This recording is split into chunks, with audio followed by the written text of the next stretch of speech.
பண்டை காலத்தில் தக்கன் என்னும் பிரஜாபதிக்கு ஒரு அற்புதமான பெண் குழந்தை பிறந்தாள். அவளே சதி, சக்தியின் அம்சமாய் பூமியில் வந்தவள். சதி வளர வளர மனதில் ஒரே ஒரு விருப்பம் இருந்தது. கைலாயத்தின் தலைவன் சிவனை மணந்திட வேண்டும். அதற்காக கடுமையான தவம் இருந்தாள். சிவனை மட்டுமே நினைத்து, உணவின்றி உறக்கமின்றி. சிவன் மனம் இளகினான். சதியின் பக்தியை கண்டான். கைலாயத்தில் திருமணம் நடந்தது. தேவலோகமே கொண்டாடியது. ஆனால் சதியின் தந்தை தக்கனுக்கு சிவன் மீது வெறுப்பு இருந்தது. ஒரு நாள் தக்கன் பெரும் யாகம் நடத்தினான்.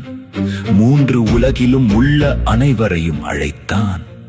ஆனால் சிவனை மட்டும் அழைக்கவில்லை. சதி தவித்தாள். தன் கணவன் அவமதிக்கப்படுவதை அவளால் தாங்கவே முடியவில்லை. சிவன் தடுத்தான். போகாதே என்று வேண்டினான்.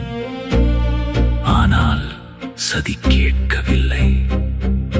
யாக மண்டபத்தில் நின்று தந்தையிடம் கேட்டாள், என் கணவனை ஏன் அவமதிக்கிறாய் என்று. தக்கன் திரும்பவில்லை. சதி முடிவெடுத்தாள். சிவனின் பெயரை காக்க தன் உயிரையே கொடுத்தாள். யாக குண்டத்தில் விழுந்தாள். சக்தி மறைந்தாள். இந்த செய்தி சிவனை சென்றடைந்தது. சிவன் நடுங்கினான். கோபமும் துயரமும் ஒரே நேரத்தில் வெடித்தது. சடாமுடி விரிந்தது. பிரபஞ்சமே அதிர்ந்தது. சதியின் உடலை தூக்கி உலகையே சுற்றி நடந்தான். அவனை யாராலும் தடுக்க முடியவில்லை. கோபம் தணியவில்லை.